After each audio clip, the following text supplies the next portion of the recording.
This episode is brought to you by Honda. When you test drive the new Prologue EV, there's a lot that could impress you about it.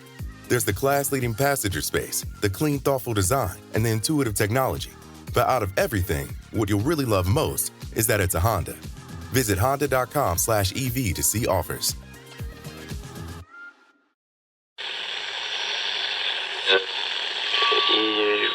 Ampire.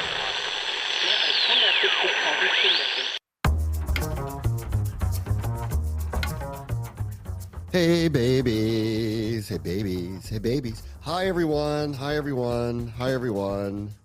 What a lousy game yesterday that me and you both attended. The Orioles and the Royals.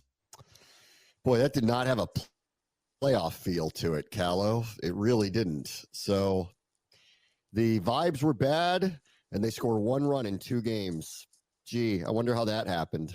They couldn't overcome it. This is 2 years in a row. The offense disappears.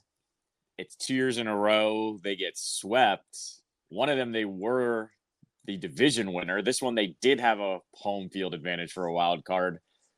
It's just 2 years, but it's a young team, and we've seen this before. I think I turned to you yesterday at some point and said, this feels like early Caps. Like they're losing to teams that we know that they're on the same level of. Granted, last year the Rangers won the World Series, so it's a little bit different. But the bad vibes are bad vibing, I guess is what I'm getting at here with this team now. Like early Caps, Ovechkin losing series.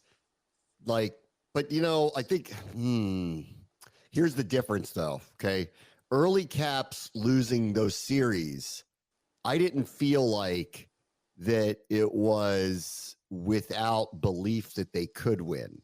That those guys, they were super smart and they fought their guts out, but they lost, right? And that was what was heartbreaking about it, was they left it all on the line. There was a belief that they were potentially going to win. It was a disappointment when they didn't. This felt different yesterday, and it started this summer, and we were talking about it the other day. I'm like, if you do this where you let the vibes kind of seep in like this, whether it's internal, external, or both, and I think it's both, then it's just going to manifest itself into your destiny. And when we talk about like early Caps, what series did they lose where you were like, oh God, like how'd they lose that one? Because that's what this is yesterday, really, for the Orioles. That team's not as good as them. So, and they were lifeless.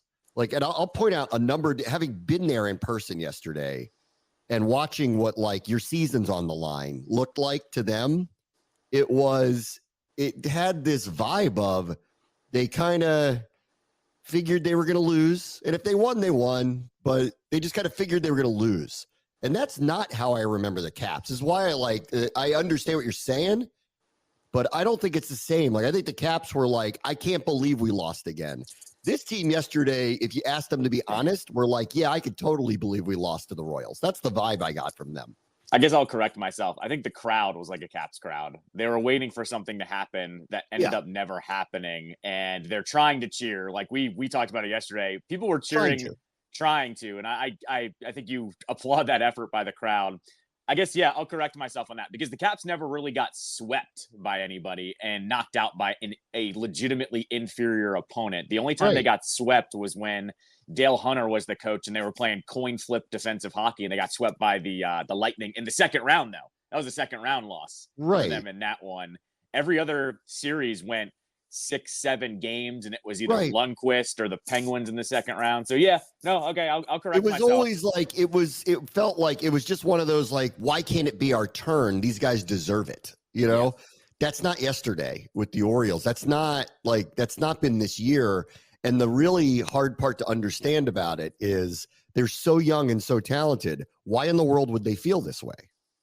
Yeah, that's the problem. And so there's clearly like something really wrong. And now this is a weird pick up the pieces situation. So do you actually make some changes and get rid of some of these young players? Like, boy, that would be out of character for the way they built the thing. Do you change the manager because he's not mentally getting them? I don't even know if that's his job, but like he's certainly not messaging to the outside world that things aren't as bad as you make it. And they definitely didn't keep their wits together throughout the whole thing. And they looked lifeless to me yesterday. Like I was watching them. I think I said to you during the game, as we went yesterday, and I said to you during the game, I go, look at them in between innings. Like, look at the way they're just like fielding grounders to one another. Like they're just kind of nonchalantly throwing the ball over to first. Like you would have thought this was a game in May against the Mariners. Like you honestly, like that's what it felt like. It looked like the way they were acting. And I'm big into that type of stuff, that body language. And, you know, you can't hide how you really feel about everything. And it was just like so obvious that they didn't either care one way or the other, or they had settled into, we know we're not going very far. And if we lose today, we lose today. And it's exactly like it's like they wished it into an existence and it happened against a team that's frankly not that good. Like it really, that's the sad part of the whole thing. They're just like, they're going to lose like in their next round. Like someone just got to buy, you know what I mean? Like it stinks. Yeah, the other side of this as well was I turned to you multiple times during the game yesterday, and it was their approach as well. Like you can go off the vibes. I was going off their approach. Like the Royals at bats, way more patient, way more picking their spots. I think I turned to you and I said, yes. I think they let every first pitch go by them just to see what the count was going to be. And not every, but you know what I mean? And the Orioles were swinging at the first pitch left and right, giving up outs real left fast. And I that's not how you win in the postseason. You grind. You have some long at bats against some of these guys. And then the other part was we look up and it was the top of the fourth inning and Elfin was at like 80 pitches already. Like that told you everything you needed to know about how the Royals were handling their at bats compared to the Orioles. I get it, you're a young team, but you got to show some patience. And I think what I settled in by the end of the game yesterday was they need to go sign a fat contract to a veteran that's won before. And I don't know who that is, but they need their kind of Jason Worth signing to maybe kind of get that clubhouse right, because I don't really see anything else you can really change up that much. Yeah, the at-bats were amateurish, some of them. Like they were taking wild swings at things and falling to their knees, and the Henderson one on the last at-bat was just terrible. Like it's like they couldn't get it over with fast enough. Like that's the way it felt. And the Royals, you know, I'll give them credit, like very fast. They work counts. They know if they can get people on base, they could potentially manufacture runs. They brought in this like pinch stealer, you know, yesterday to get them like to second base with no problem. Like they play the game. Like they're in it. They play the game. They're an inferior team, but they're in it to play the game. And when the better team is a no-show, which is kind of what they are, and one run in 2 games, it tells you everything you need to know, with literally 1 inning where it should have been more than that. Like that's where they blew it. They hit the home run and they had the bases loaded, nobody out, and didn't score.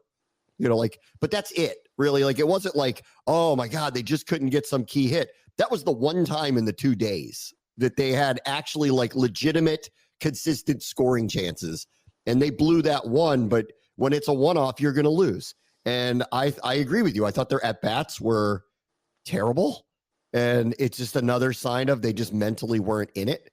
And I don't know why. Like this team lost its confidence, like clearly, and then it got out that they lost their confidence, and then everybody talked about it that they lost their confidence, and then they never got it back, or turned into like what most athletes do, which is I'll show you, you'll see, shut up, I'm going to shut you up. Well, that never actually happened. They never shut anybody up. They just let it persist, and then here they are losing to an inferior opponent at home, scoring 1 run with a lineup that everyone thinks could be a dynasty.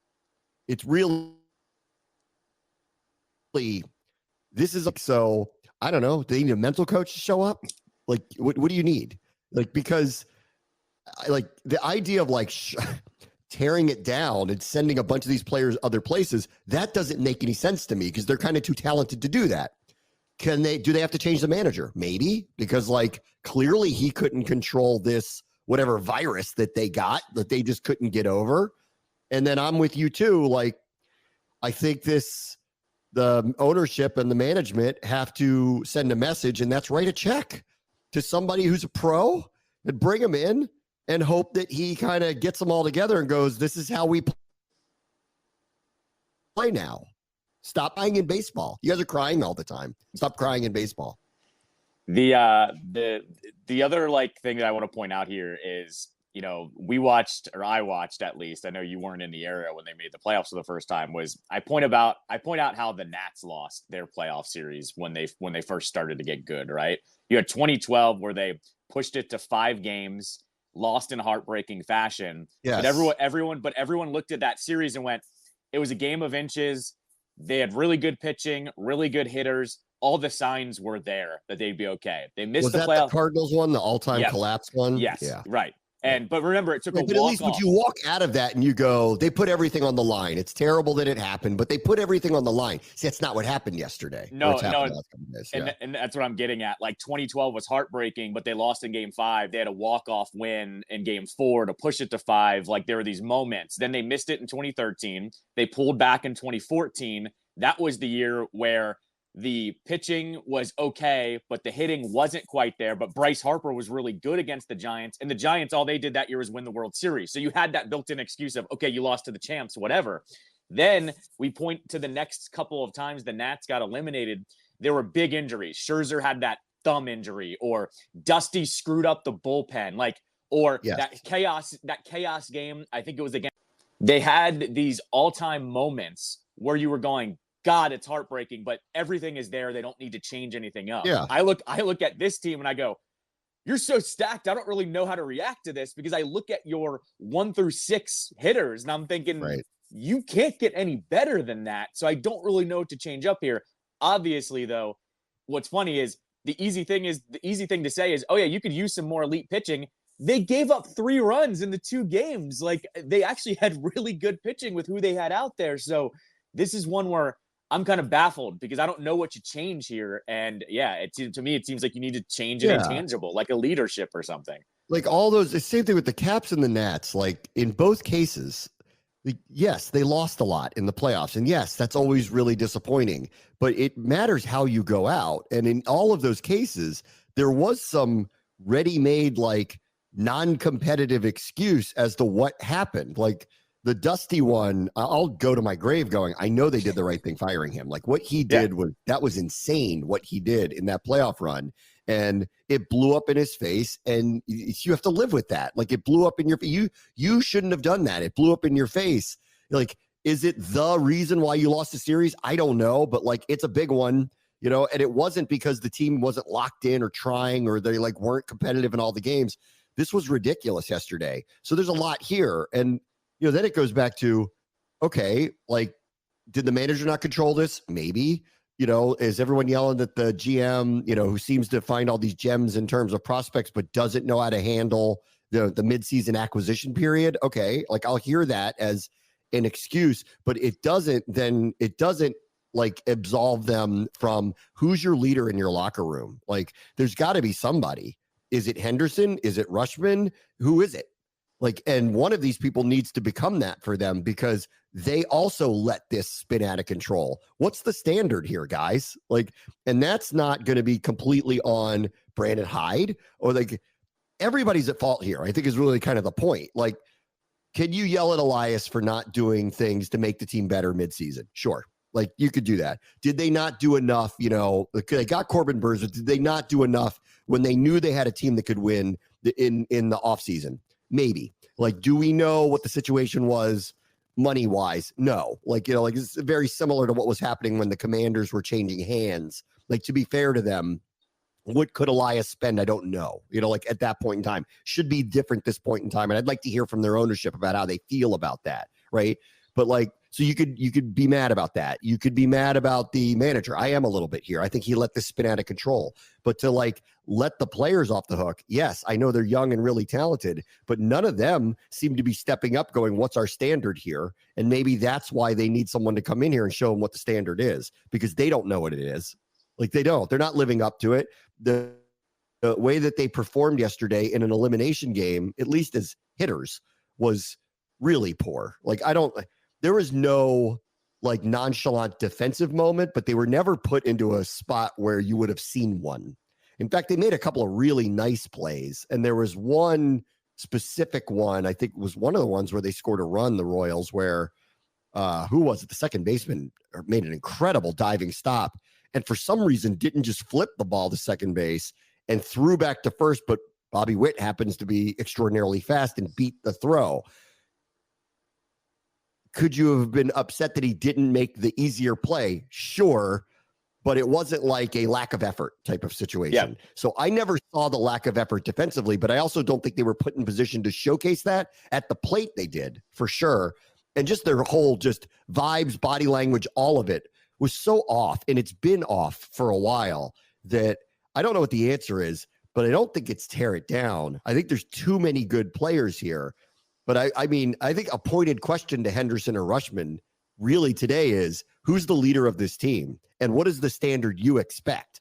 Because no matter what happens in and around you, aren't you in control of what you and your teammates do on the field every day? And it didn't really look like to me that you guys were the Caps or the early Nats locked in where we go get them again next year, boys. Maybe you'll get the luck of the draw. Like, they made their own destiny this time. Those teams lost, and we felt bad for them, and we're heartbroken. I don't even feel bad for this team. They deserve to lose. Like, the way that they acted, the way that they played, the vibes that they put out, they deserve to lose. And that's maybe this is the wake-up call, because they didn't lose to the eventual World Series champs this time. They lost to a team that's going to be out of the playoffs in a week, frankly. Like, it's ridiculous.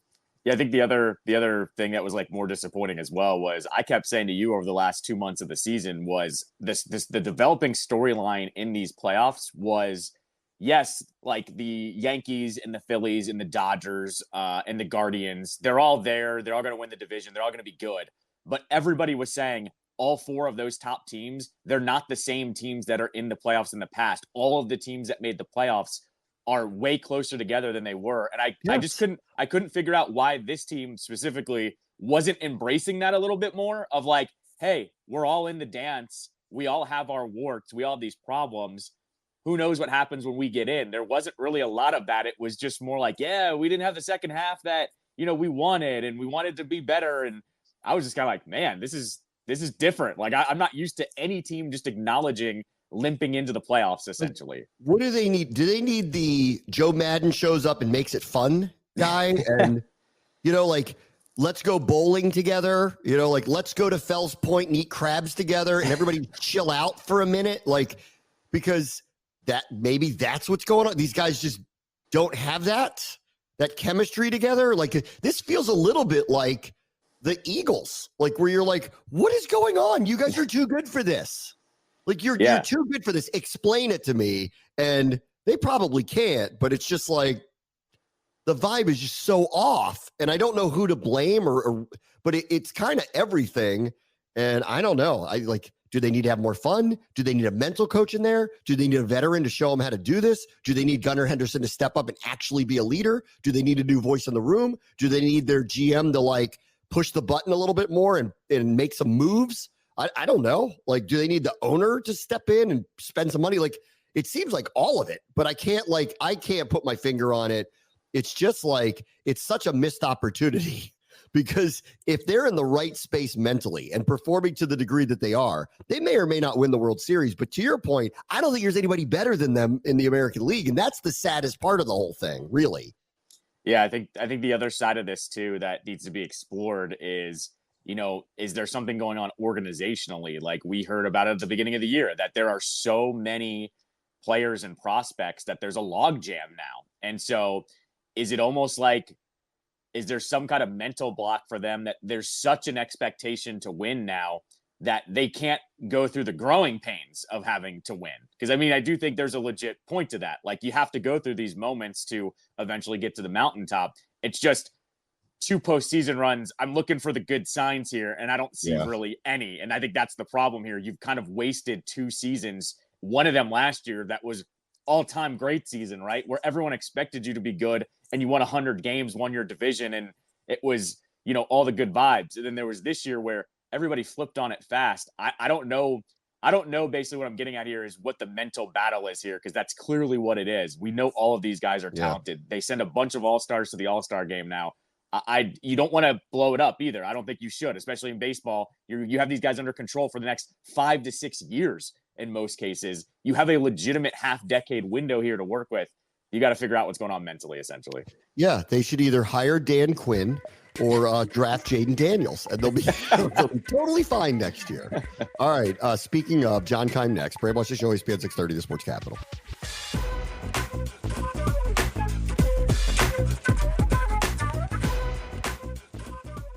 Oh, such a clutch off-season pickup, Dave. I was worried we'd bring back the same team. I meant those blackout motorized shades. Blinds.com made it crazy affordable to replace our old blinds. Hard to install? No, it's easy. I installed these and then got some for my mom. She talked to a design consultant for free and scheduled a professional measure and install. Hall of Fame son. They're the #1 online retailer of custom window coverings in the world. Blinds.com is the GOAT.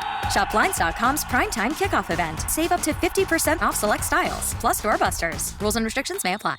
At Sierra, discover great deals on top brand workout gear, like high-quality bikes, which might lead to another discovery. Getting back on the saddle isn't always comfortable. Good news is Sierra has massage guns. And chafe wipes, too. Discover top brands at unexpectedly low prices. Sierra, let's get moving.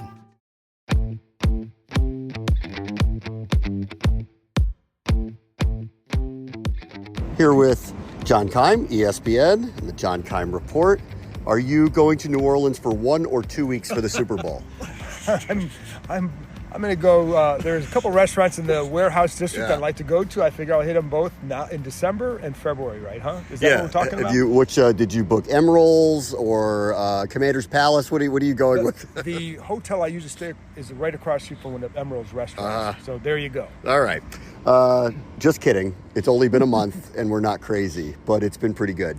So outside of, I'll talk about Jaden in a moment because I think we're all gushing over him for good reason. But outside of that, it's not just him. So what is standing out to you about 3-1? Well, a couple of things. One, starting in no particular order, but I think Cliff Kingsbury's offense has been really good. The play design gets guys open. He is scheming. He's creating opportunities for guys that people wouldn't have anticipated having the games they did. Zacchaeus last week, 6 catches, 85 yards. A lot of it is based off play design. And then you have a guy like Daniels who operates it very, very well. So I think that's been a fun thing to watch because you're seeing guys get open and defenses get fooled. So that's one thing. I think there is something, and Dan Quinn has talked a lot about this, and this is something that I think we all noticed in the spring and the summer is how, quote unquote, together this team is. And the hard part was to know, like, what difference is that going to make, right? You know, you see, and Dan Quinn had talked a lot about that. I go back to Zacchaeus against the Bengals. He's talking about Zacchaeus being really happy for guys like Noah Brown and all that. Well, he only played Zacchaeus played 5 snaps in that game. So it wasn't his game, so to speak. But he's out there conducting himself in a way that coaches pick up on that. And it seems like that is filtered throughout to a lot of areas. And when you have that, I think it helps you maximize as a team. The only question was, like, how much does that help you? And it clearly helps them a lot. So I think those are some factors. The efficiency of the run game. I think the O-line has been better than what outsiders, I think, anticipated. And some of that goes back to scheme. Me too, honestly. Yes. Well, I'm going to be honest about it. Well, I'll be honest. Listen, and I would always say, like, I'm not going to sit here and say that I thought they're going to be really good, but because I did have questions. I had more questions than concerns. I know in talking to people here that they felt much better about it than all of the rest of the world did, including myself, outsiders, right? But I think that comes back to, and what I always wondered too, Bram, was the impact of play calling and quarterback on the line. I also think that Biotis has been really good. Yes. And so then last week, he's like an underrated MVP of the offense outside of Daniels, correct. Obviously, and what is historic play. Right, exactly. And because his ability to pick up, to the line protection calls, very, very key. And when when Chase Rulia was here, that was his strength, and it makes a big difference. Now, you're going to get fooled sometimes, but overall, they've been pretty good in that area. And I think as a run blocker, he's pretty good. So that's been a good thing too. So then the defense finally, came through in terms of pass rush, pass coverage. That helped too. So that has to continue. That one, I think I want to see more to see, are they really ascending? What's interesting too is, and a lot of people just kind of ignore the preseason, and I thought this year was very different because rookie quarterback and this new group of people, and they spent 2 weeks on the road basically. So it was interesting. But the things that you're talking about were actually evident if you think back to the preseason. chemistry part of it. Right. Like at the end of a game where Trace McSorley is running over and everyone's going crazy over it, and Jeff Driscoll's having these great moments in the preseason, everybody's going crazy over it. Like, you see the chemistry kind of on display that you're talking about. Daniels being ahead of the curve, the first thing he did in the one series he had was change a play and hit a long play down the field, and then everybody made a big deal of he wasn't really supposed to do that, but he made the right decision and executed on it. It was there. And then the other one is Kingsbury. Like, I remember coming out of those games, especially the Jets one, and going, you know, he is really good at making everybody comfortable really quickly, and I don't want to overrate that because it's preseason games, but he was starting drives in ways that each of the quarterbacks, when they came in, were in these short 2nd and 5s, and you could just, so the creativity and the understanding of that we want to be ahead of the chains was completely on display, all of it. And, you know, I never added that all up to, well, they're going to be 3-1 with the best offense in the league. Right. But the signs were there. I think what it always suggested, Bram, is that I like what they're building, and I like the long-term future for what they're installing here, right? And the foundation they're laying. Because you're right, we saw that this summer. You just don't know. Like, then you also know, hey, it's a rookie quarterback with a new play caller, a new offense, and a new this. How long does it take to gel? And I don't think anybody thought they'd go to Cincinnati, Arizona, and sweep that, right? I could have seen one, you know, if they came back 2-2. Yeah, I was happy with if they win one of these. Yeah. And so, but I think like what we're talking about was evident in that Cardinals game too, and it's like you see it start to build. This is a confident team, and I think so much of that confidence, you know, it is funny. I'm glad you brought up the preseason with the quarterbacks, because I do remember at the time thinking, and we talked about this, like how comfortable they were and how they're getting rid of the ball quick. Yeah. And I think, you know, you go back to some of these Driscoll was outstanding in the summer. Exactly, right? Exactly. And so, when you watch now what he does, he keeps trying to he's getting them into 3rd and shorts a lot of times, right? And so I think that's a key. So if it's a 2nd long, there are a lot of times where it's like, let's get 5 yards and get to 3rd and short and get that, right? And just like don't try to overdo it just yet. And I think you're right. Like Jaden Daniels operates this very well because there's a comfort level. He's also very good. Like this is not just the scheme is really good, he's doing it. The scheme and Daniels together is really operating at a high level. Yeah, you know, and the other thing that's happened here the first month that's really interesting, and this is why I know this isn't an aberration or a fluke. Will this continue at this level? Probably not, because historically it just doesn't. And there's just so many of these crazy stats that are out there of things he's done that no one's done, and he's only done it in his first 4 games. But I think about the opponents that they played. Tampa came in, and Tampa was themselves. They brought a lot of blitzes. That's what they do. And he ran out of it a lot. And we talked about, well, maybe he was sped up a little bit. First game, whatever. Second game, the Giants did what they do with this new coordinator. They don't blitz as much as they used to. They played it pretty straight up. Third game, Cincinnati, they were the first one to actually adjust. Their rush defense wasn't very strong. Washington had come off a 200-plus yard rush day. They went out of their way to fill up the box to say, you're going to have to beat us throwing the ball from the pocket. And he did. And then comes week 4, and the Cardinals did not play defense the way that they had played the first 3 weeks of the season. And I walked out of that going, it's one of two things. They tried to fool them by dropping people back instead of bringing all the blitzes that they bring, or they were scared of him. That they were scared that if they brought the pressure, he's going to kill them with their legs. And I'd have to ask Jonathan Gannon what the reality is, but he shredded that. Like, so if half of it was, we're just trying to fool the guy, well, that didn't work 42 points later. Right, because they rushed 3 and dropped 8. I think it was like, 12... I think I wanted 12 to 14 times. A lot. It was a lot. It was more than anybody else in the NFL. By far. Right, by far. And he was like, in those, it was 12 times, 9 out of 10 passing, and 2 runs for 5 yards. So it didn't hurt them, and it didn't help Arizona because he kept, anytime they did it, it's a completed pass. So, the one thing that speaks to, though, Bram, too, is we've talked a lot about the poise he has in the pocket. He didn't get flustered like, okay, you're dropping another guy. Like, he's not flustered. You go back to that the Bengals game on that 27-yard, the touchdown to McLaurin, you have the clock winding down. You have an 11th guy running on the field because they only had 10 on the field, and the play's coming in late. And this guy's sitting there like it's like he's just walking to school with his guys. Like, okay, you get over here, boom, let's go. Here's a touchdown. He knows exactly where the ball's going, and it's which is half the battle. But it's also he's doing that with poise in a primetime game as a first-time quarterback, like a first-time NFL quarterback. So like that. So then you see that, and then the next week you're trying to throw different looks. Well, he's handling it the same way. Like, all right, you want to do this? Okay, where's my read? Oh, it's over here. Or I can extend and get it to this guy over there. And that's what he's doing. So there's just, you're right. Like, they're not going to score 40 points every game. They're not going to do that, right? We know that.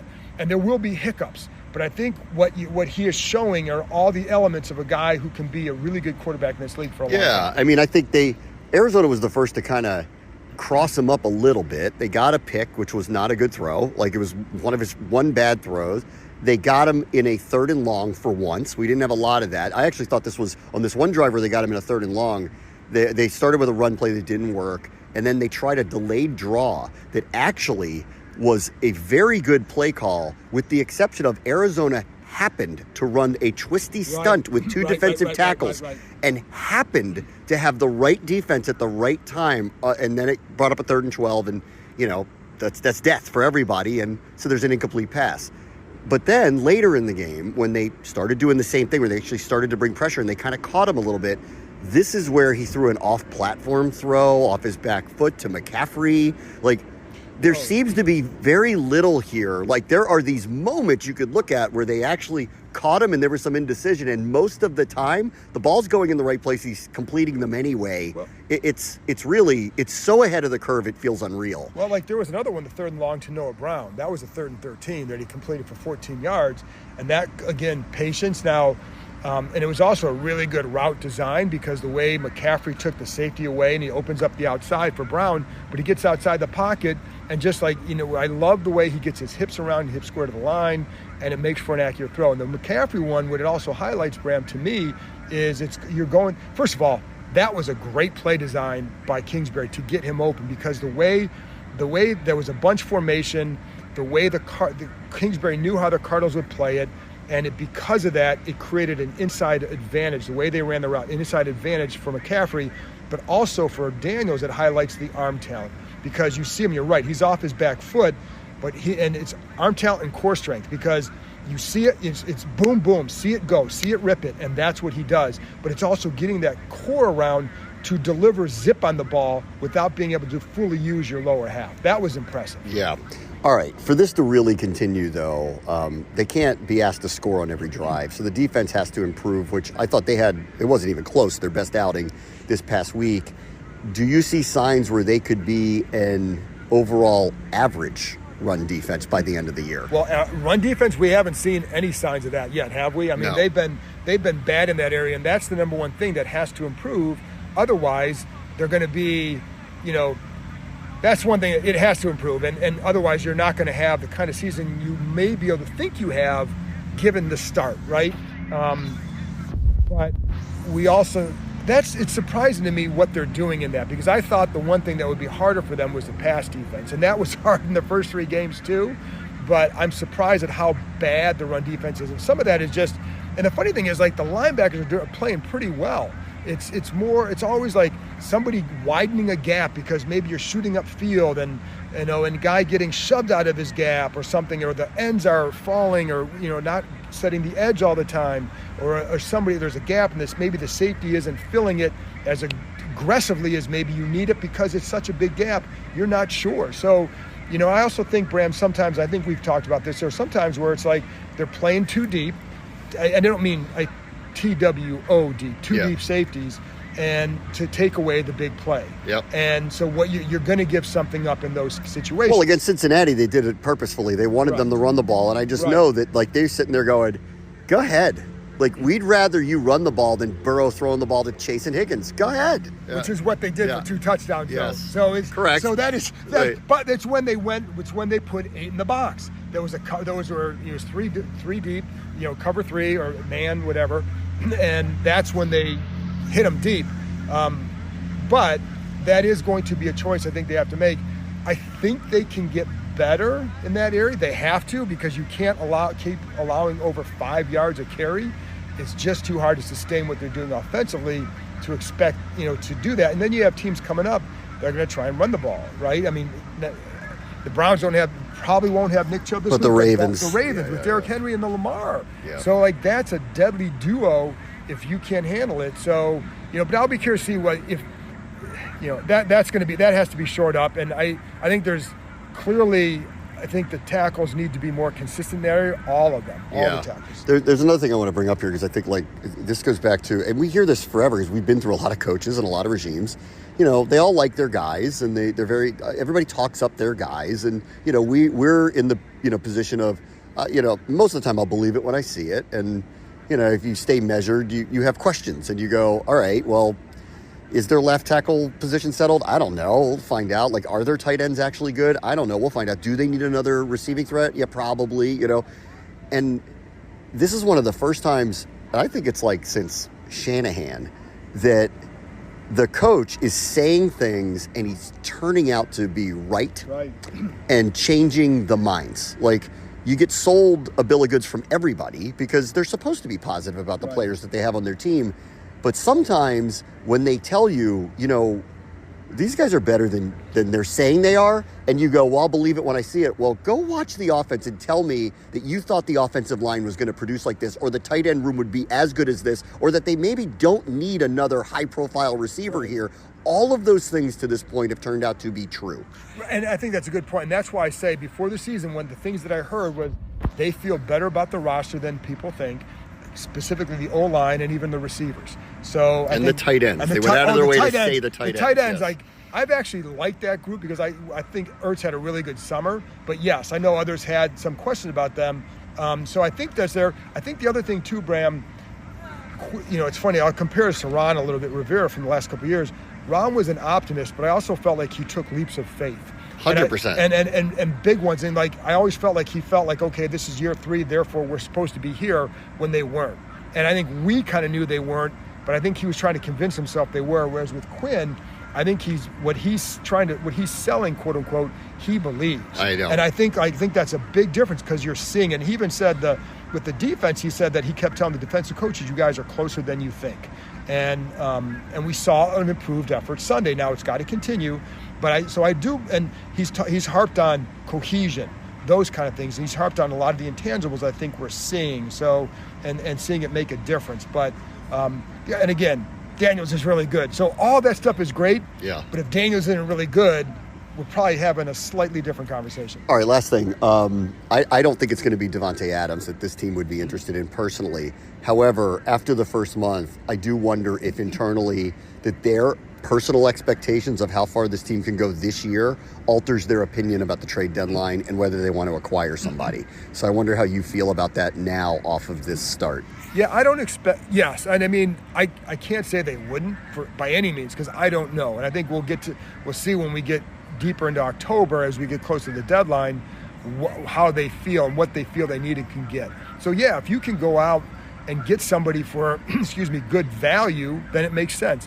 What I have a hard time seeing is them kind of abandoning this long-term approach for a short-term gain. 100%. But that's kind of a generic statement because what does that mean? Now, if you can go out and get a guy who's this guy can play and he can help us and we know this, I'm talking in terms of that, what they're thinking, then you can go out and do that, right? If it's a 3rd-round pick for a guy,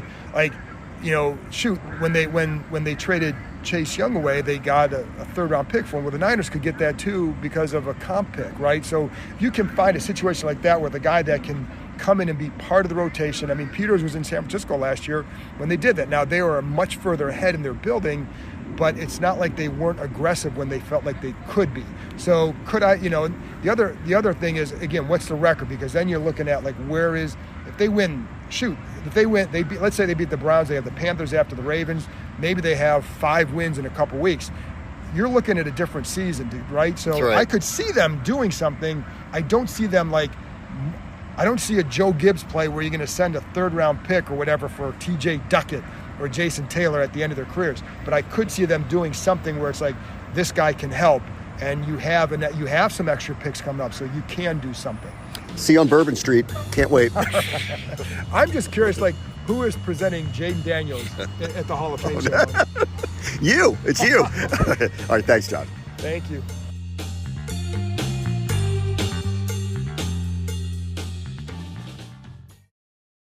This episode is brought to you by Allstate. Some people just know they could save hundreds on car insurance by checking Allstate first. Like, to check you have the tickets in your wallet first before you drive 2 hours to the big game. Seriously, you had one job. Now the closest you'll get to the 50-yard line is parking lot D. Yeah, checking first is smart. So check Allstate first for a quote that could save you hundreds. You're in good hands with Allstate. Savings vary. Terms apply. Allstate Fire and Casualty Insurance Company and Affiliates. Northbrook, Illinois. Ryan Reynolds here from Mint Mobile. With the price of just about everything going up during inflation, we thought we'd bring our prices down. So to help us, we brought in a reverse auctioneer, which is apparently a thing. Mint Mobile Unlimited Premium Wireless. How to get 30, 30, bit to get 30, bit to get 20, 20, 20, bit to get 20, 20, bit to get 15, 15, 15, 15, just $15 a month? Sold! Give it a try at mintmobile.com/switch. $45 upfront payment equivalent to $15 per month. New customers on first 3-month plan only. Taxes and fees extra. Speed slower above 40 gigabytes. See detail.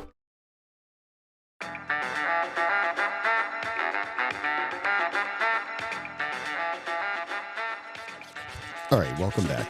So I wanted to touch on a subject that obviously is like popped up here over the last, couple of days. Like, will the Commanders actually be looking to make a trade at the deadline? Have they internally felt differently about their prospects for this season, let alone the next few, because of how they've started? And if you kind of just look around the NFC and you start to go, okay, if Dallas or Philly or both aren't going to end up having the types of seasons that are going to put them in a position to definitively have a better record than Washington, and it doesn't feel that both of them would, or neither at this point, it's hard to know. And then you look around and you go, okay, I think Detroit's really good, and I think Green Bay could be really good, and Minnesota might be really good, and Tampa, I think we've seen them look like they're really good. But look around. If the 49ers aren't going to get healthy again, if the Rams aren't going to get healthy again, or if you look around the NFC, do you see juggernauts? And if you don't, do you feel like you could go and make a move? And this isn't to me about Davante Adams, because I don't think he's coming here. I don't think Washington is going to make that move. It doesn't seem timed up to go after a 31-year-old receiver that has a lot of money left on his deal and give up whatever assets that Vegas wants to get it done. But it does make you wonder, are they reconsidering what they're going to do here? And to me, it would have to be a lower priced receiver if that's the route they were going to go, or probably more importantly, it's going to be more like a defensive player. Like, if a corner pops up over the next month that is someone that they feel like they can build with and would be potentially an upgrade from what they have, that's where I could see them potentially making some kind of move. Now, as for Adams, I'm convinced, like fully convinced, that what is going to happen is he's going to end up with the New York Jets. And the reason why is this and this alone. That team is going to be willing to do whatever, literally whatever it takes to make Aaron Rodgers happy. And just through a month here in his return, he is clearly unhappy. Boomer Esiason does a great show up in New York.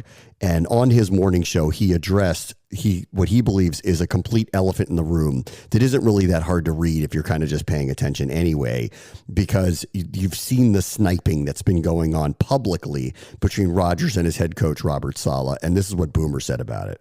I try to watch to see if I see any interactions on the sideline or anything. Nothing.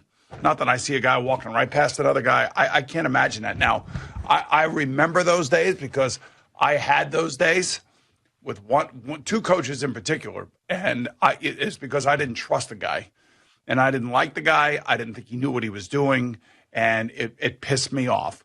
And if you read my body language back in those days with those teams that I was on, you could tell that I was pissed off.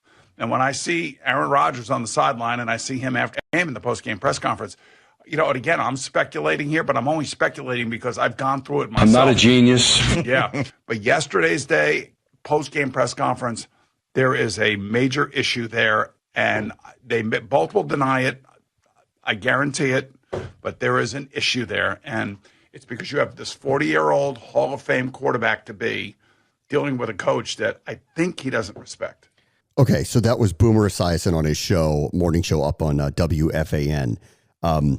I don't know, and I would follow his lead here, but I've like talked about this on this show for a long time. Like Robert Saleh hasn't come off to me as a head coach who's in control of what's happening on that team on a day-to-day basis. And Rodgers took a pretty nasty snipe at him over a bunch of false start penalties by saying you could make them more accountable. And then Rodgers came out and said this week, I have a good relationship with Robert Saleh. And he tried to smooth it over and tried to make it sound like that's not the case. But I believe the honesty kind of comes out of him in emotional moments, and it's hard for him not to control it. He gets very cryptic and he tries to walk things back at later dates and tries to pretend like things didn't happen. He's done this on many different issues that I'm not going to talk about, and most of them were kind of off the field. But he kind of did this with Mike McCarthy too when he was in Green Bay. And, you know, if I'm going to sit here and try to like pick a side on it, it is hard not to pick the Hall of Fame quarterback over the coach who hasn't really won anything there. And this is his first time as a head coach. And last year when Rodgers got hurt, their offense went so sideways that even though they had a top 5 defense, they couldn't even qualify for the playoffs. So it's hard to side with him and not side with Rodgers in the who knows what's best here. But my point going back to Adams is this. Let's just say it's somewhere in the middle, that maybe it's not as bad as Boomer describes it, or as bad as it looks, or as bad as it feels, as revealed as it felt over the last few days. The Jets have done literally everything to make Aaron Rodgers happy. They signed Alan Lazard. They signed Randall Cobb. They brought in his handpicked offensive coordinator. They are ready and willing to do whatever he wants. He missed time at like mandatory things over the summer. They brushed it off as, well, we already knew that that's what it was going to be and it's totally fine. And he went and did it anyway. And they said that everybody thinks he's a great teammate and no one's really worried about it and blah, blah, blah, blah, blah, blah, blah, blah, blah. And you can believe whatever you want with all of that. This is why I think Adams is going to end up there. Adams wants to play, he's already said this, with somebody he knows. That's 2 people, Derek Carr and Aaron Rodgers. Rodgers is in win now mode. And here's what I think. The Saints and Mickey Loomis, are they going to go out of their way to give exactly whatever the Raiders want? Or would they be willing to outbid the Jets if they get into a bidding war for Adams? See, I have a hard time buying that that's going to be the case. Because with Chris Olave and the other set of receivers and weapons that they have, it's not a necessity that they go and get him. It could be a luxury for them to go and get him, and they may feel like they may need just a little extra boost to get by Atlanta and Tampa. But do they feel like that they should do this and pay whatever price it's going to be? I have a hard time buying that. The Jets? I think we already know the answer to that. If Rodgers says he wants Adams, and the Raiders are going to be willing to trade Adams to the Jets, it's the best willing participant in a trade that the Raiders can possibly get, because they know for him and they can fleece New York, because they're going to do, New York, whatever Rodgers demands that they do. And if he says, I need to get Davante Adams in here, they're going to do everything they have to do to get Davante Adams in there, probably by orders of the owner, because that's where Rodgers is going to go. We've seen this before here in our previous ownership with how a quarterback who has that kind of relationship with the owner can ask for and demand different things as they come along, even if it's against the will of the front office or against the will of the coach, or it cedes just even more control. Like, it's pretty obvious who's in charge there is Rodgers. Rodgers blatantly, a month into a season where the team isn't really playing all that poorly, albeit they did lose a game that seems inexplicable a week ago. They're not playing. They're 2-2. The sky isn't falling on them. They still have a very, very good team. That was a bad loss, but the way they're reacting to one another already shows the signs of a fracture. And the only way to keep it together at this point is for the team to give Rodgers whatever he wants. And that's why I expect Davante Adams, if he does get traded, to go there, because he says he wants to go somewhere where he knows the guy that he's played with. That's Rodgers or Carr. And I believe the Jets will not be outbid at the behest of Rodgers, who's going to tell the owner that's what we're going to do, and that's the end of it. And I believe that that's what's going to happen. As for us, I don't think we're in the game right now, even with maybe changed expectations to go after Davante Adams. But are we more open to trading as the deadline approaches over the next 4 to 6 weeks? I think that really depends on the results. Because for Washington, I think for all of us on the outside looking at it, the expectations were this could be a competitive team and hopefully the quarterback looks the part. They're ahead of schedule. So do they alter those expectations and put a little more emphasis on winning literally now by making a move that signifies that they're open to taking a run this year? Guess we'll find out soon. All right, talk to you tomorrow. Bram watch the show. He's paying 6:30 at Sports Capital.